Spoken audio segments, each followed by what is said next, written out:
আমরা যে RRB, railway এবং ডাব্লিউবি গ্রুপ ডি, গ্রুপ সির জন্য জিকে, জিএস এবং কারেন্ট অ্যাফেয়ার্সের যে সিরিজ চালু করেছিলাম, আজকে তার ৮ নম্বর ক্লাস করি। এই সিরিজের মাধ্যমে জিকে, জিএস এবং কারেন্ট অ্যাফেয়ার্স সহ ১৫টি প্রশ্ন সম্পর্কে আমরা আলোচনা করি। তো চলো, এই ক্লাসের মাধ্যমেও আমরা ১৫টি প্রশ্ন আলোচনা করব। তো চলো দেরি না করে ক্লাস শুরু করা যাক। প্রথম প্রশ্ন হলো, মানবদেহের নিচের কোন অঙ্গ গস্টেটরি রিসেপ্টর হিসাবে কাজ করে? গস্টেটরি রিসেপ্টর হিসাবে কাজ করে হচ্ছে জিহ্বা। টিটরি রিসেপ্টর, যা সাধারণত স্বাদকরক নামে পরিচিত, যা মূলত জীবদেহের উপরিভাগের একটি প্যাপিলা নামক ছোট ছোট পাম্পের মধ্যে অবস্থিত। এই রিসেপ্টরগুলি ৫টি মৌলিক স্বাদ, টক, মিষ্টি, নোনতা, তিতো এবং ইউমানি শনাক্ত করতে পারে। যখন আমরা খাই, খাবারের রাসায়নিক পদার্থগুলি লালার মাধ্যমে মিশে যায়, তখন এই রিসেপ্টরগুলি উদ্দীপিত হয়, যা মস্তিষ্কে স্বাদের অনুভূতি জাগায়। ঘ্রাণ এবং স্বাদের অনুভূতি ঘনিষ্ঠভাবে সম্পর্কিত, যা খাবারের সামগ্রিক স্বাদকে নির্ধারিত করে। পরবর্তী প্রশ্ন হলো, সেন্ট্রিফিউগেশন আলাদা করার একটি কৌশল, অর্থাৎ কাকে আলাদা করা হয়? সেন্ট্রিফিউগাল পদ্ধতির মাধ্যমে কলয়েডের যে দ্রবণ আছে সেই দ্রবণকে আলাদা করা হয়। সেন্ট্রিফিউগেশন হলো একটি যান্ত্রিক প্রক্রিয়া যা কেন্দ্র সেন্ট্রিফিউগাল ফোর্সের ব্যবহার করে। এটি মিশ্রণের উপাদানগুলির ঘনত্ব, আকার এবং আকৃতির উপর ভিত্তি করে, এবং এটি সেন্ট্রিফিউজ যন্ত্রের মিশ্রণটিকে উচ্চ গতিতে ঘোরানো হয়। ঘন উপাদানগুলি কেন্দ্র থেকে দূরে সরে গিয়ে টিউবের নিচে জমা হয় এবং এর হালকা উপাদানগুলি উপরে ভেসে ওঠে। কলয়েড কণার মতো শুষ্ক কণা, যা সাধারণত ফিল্টারেশন আলাদা করা যায় না, তাদের আলাদা করার এই পদ্ধতি অত্যন্ত কার্যকর। অর্থাৎ সেন্ট্রিফিউগেশনের মাধ্যমে কলয়েড পদার্থকে আমরা আলাদা করতে পারি না, কিন্তু সেন্ট্রিফিউগেশন পদ্ধতির মাধ্যমে কলয়েডকে আলাদা করা হয়। যেমন দুধ থেকে আমরা ছানা তৈরি করি বা ক্রিমকে আলাদা করি, রক্ত থেকে রক্তকণিকা, প্লাজমা ইত্যাদি আলাদা করা থাকে এই সেন্ট্রিফিউগেশন পদ্ধতির মাধ্যমে। পরবর্তী প্রশ্ন হলো, ২০২৪ সালের জানুয়ারিতে ভারতের ডিজিটাল পাবলিক পরিকাঠামোর জন্য নিচের কোন রাজ্যের সাথে সমঝোতা স্বাক্ষর করা হয়েছে? তো ২০২৪ সালের জানুয়ারিতে ভারত ডিজিটাল পাবলিক প্ল্যাটফর্মের কিউবা দেশের সঙ্গে যে সমঝোতা স্বাক্ষর করা হয়েছে। ভারত সরকার তার সাফল্য ডিজিটাল পাবলিক ইনফ্রাস্ট্রাকচার, যা ইন্ডিয়ার স্টক নামে পরিচিত, বিশ্বব্যাপী প্রসারের জন্য বিভিন্ন দেশের সঙ্গে চুক্তি করে। এর অংশ হিসাবে কিউবার সাথে সমঝোতা স্বাক্ষর করা হয়েছে। এমওইউ স্বাক্ষরিত হয়। এর লক্ষ্য হলো আধার, ইউপিআই এবং ডিজিলকারের মাধ্যমে ডিজিটাল পরিষেবা পরিকাঠামো কিউবাকে প্রদান করা, যাতে তাদের নাগরিকের জন্য ডিজিটাল পরিষেবা এবং পেমেন্ট সিস্টেম, ডেটা ম্যানেজমেন্ট উন্নতি করা যেতে পারে। পরবর্তী প্রশ্ন হলো, নিচের কোনটি টেক্সটাইল এবং চামড়া প্রক্রিয়াজাতকরণে ব্যবহৃত হয়? তো ফর্মিক অ্যাসিড টেক্সটাইল এবং চামড়া প্রক্রিয়াজাতকরণে ব্যবহার করা হয়ে থাকে। ফর্মিক অ্যাসিড একটি শক্তিশালী জৈব অ্যাসিড যা টেক্সটাইল এবং চামড়া শিল্পে ব্যাপকভাবে ব্যবহৃত হয়। টেক্সটাইল শিল্পে এটি কাপড়ের রং, কারণ এটা মর্ডান্ট এর রং হিসাবে কাজ করে। পিএইচ নিয়ন্ত্রণ করে। চামড়া শিল্পে এটা ট্যানিং অর্থাৎ টানটান করার জন্য এটাকে ব্যবহার করা হয়, যা চামড়াকে নরম এবং টেকসই করে তোলে। পচন থেকে রক্ষা করার জন্য ব্যবহার করা হয়। এছাড়াও অ্যাসিডের ধর্ম চামড়ার লোম এবং চর্বি দূর করানোতেও এই ফর্মিক অ্যাসিড সাহায্য করে থাকে। পরবর্তী প্রশ্ন হলো, central board of investigator taxes and custom CBIC এর নতুন চেয়ারম্যান হিসেবে কাকে নিযুক্ত করা হয়েছে? তো সিবিআইসি এর নতুন চেয়ারম্যান হিসেবে নিযুক্ত করা হয়েছে সঞ্জয় কুমার আগরওয়ালকে। Central board of investigator taxes and customs হলো ভারত সরকারের অর্থ মন্ত্রণালয়ের অধীনে থাকা সর্বোচ্চ সংস্থা, যা জিএসটি, কাস্টমস শুল্ক এবং অন্যান্য পরোক্ষ কর সংক্রান্ত নীতি প্রণয়ন এবং প্রয়োগের দায়িত্ব নিয়ে থাকে। এবং এই সংস্থার পদটি অত্যন্ত গুরুত্বপূর্ণ, কারণ দেশের প্রত্যক্ষ পরোক্ষ কর ব্যবস্থা প্রশাসনিক প্রধান হিসাবে কাজ করে। সঞ্জয় কুমার আগরওয়াল একজন বলিষ্ঠ Indian revenue service officer IRS, যিনি এই পদের সঙ্গে যুক্ত হয়।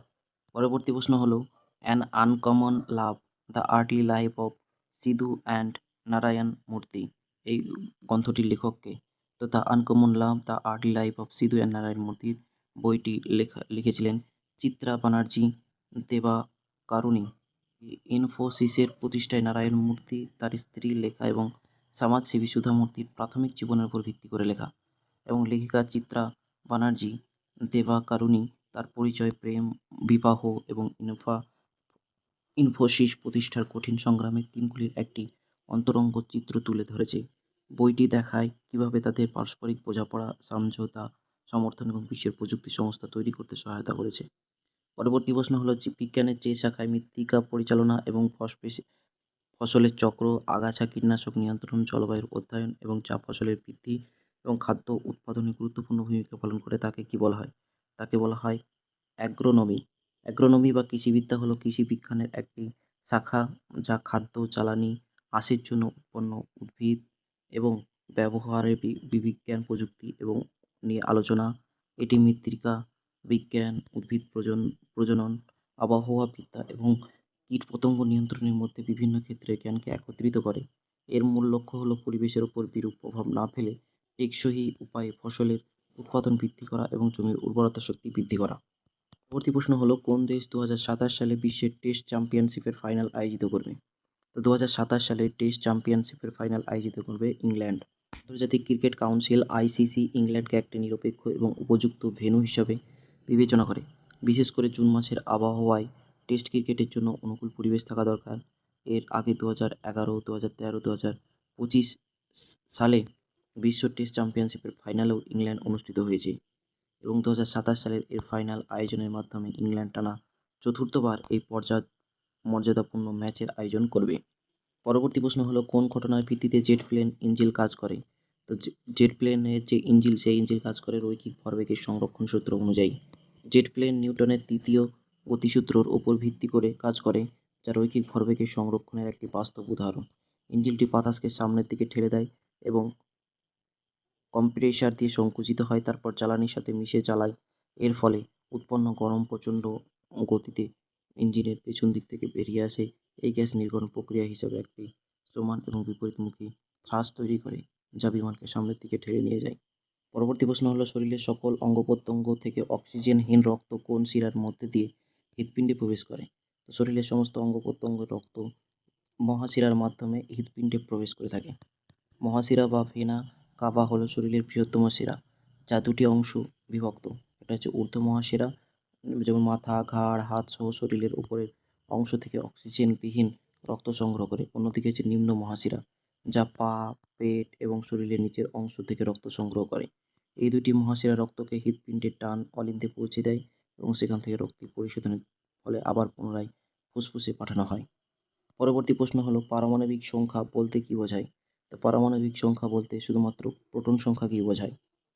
একটি মৌলের পারমাণবিক সংখ্যা হলো তার পরমাণুর নিউক্লিয়াসে থাকা প্রোটন সংখ্যা।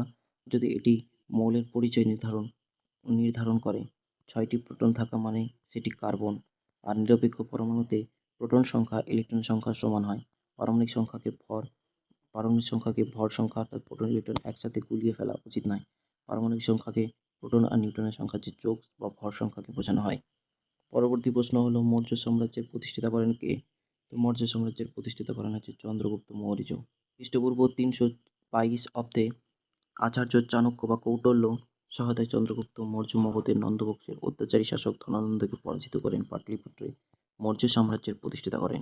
এই সাম্রাজ্য ভারতীয় উপমহাদেশের একটি বৃহত্তম এবং ঐক্যবদ্ধ সাম্রাজ্য যা পূর্বে বাংলা এবং পশ্চিমে আফগানিস্তান পর্যন্ত বিস্তৃত ছিল। তার শাসন ব্যবস্থা চাণক্যের লেখা বই অস্ত্রশাস্ত্র দ্বারা ব্যাপকভাবে প্রভাবিত ছিল। আলোর গতিবেগের একক কী? আলোর গতিবেগের একক metre per second, kilometre per ঘন্টা, মাইল পার ঘন্টা। তিনটি হচ্ছে আলোর গতিবেগ। তো উত্তর হিসেবে সবকটি। গতিবেগ একটি ভৌত ধ্রুবক, এটি বিভিন্ন আকারে প্রকাশ করা যেতে পারে। শূন্য মাধ্যমে এর সঠিক গতিবেগ হচ্ছে সেকেন্ড। বৈজ্ঞানিকের গণনায় মিটার পার সেকেন্ড একাধিক সবচাইতে বেশি ব্যবহৃত হয়, তবে সাধারণ প্রয়োজনীয় এটি কিলোমিটার পার সেকেন্ড বা কিলোমিটার পার ঘন্টা হিসাবে রূপান্তরিত করা যায়। পরবর্তী প্রশ্ন হলো বিশ্বের বৃহত্তম নদী বদ্বীপ কোনটি? তো বিশ্বের বৃহত্তম নদী বদ্বীপ হচ্ছে মাজুলী দ্বীপ। মাজুলী ভারতের আসাম রাজ্যের ব্রহ্মপুত্র নদীর বুকে অবস্থিত বিশ্বের বৃহত্তম নদী দ্বীপ। এটি প্রায় 340 বর্গ কিলোমিটার এলাকা জুড়ে বিস্তৃত। মাজুলী আসামের বৈষম্য সাংস্কৃতিক কেন্দ্রবিন্দু। এখানে অনেক সত্র রয়েছে, তবে নদীর ভাঙনের কারণে এই দ্বীপগুলির আয়তন ক্রমশ হ্রাস পায়, যা বড় পরিবেশগত উদ্বেগের কারণ। 2016 সালে মাজুলী ভারতের প্রথম দ্বীপ জেলা হিসাবে ঘোষিত করা হয়ে থাকে। পরবর্তী প্রশ্ন এবং আজকের লাস্ট প্রশ্ন, অর্থনীতির জনক কাকে বলা হয়? তো অর্থনীতির জনক বলা হয় অ্যাডাম স্মিথকে। ব্রিটিশ অর্থনীতিবিদ এবং দার্শনিক অ্যাডাম স্মিথকে আধুনিক অর্থনীতির জনক হিসাবে পরিচিতি দেওয়া হয়। তার লেখা বই 1776 সালে বিজ্ঞানগ্রস্ত দ্য ওয়েলথ অফ নেশন এ তিনি মুক্ত বাজার, শ্রম বিভাজন এবং অদৃশ্য হাত এর মতো যুগান্তকারী ধারণা দেয়। তার তথ্যগুলি ক্লাসিফাই অর্থনীতি ভিত্তি স্থাপন করেছে, যা আজও বিশ্বজুড়ে অর্থনৈতিক নীতি নির্ধারণের তার প্রভাব অপরিসীম। আজকের ক্লাসে এই পর্যন্তই। পরবর্তী ক্লাসে আমরা আরও 15টি প্রশ্ন সম্পর্কে আলোচনা করব। ততক্ষণ পর্যন্ত টেক কেয়ার। বাই।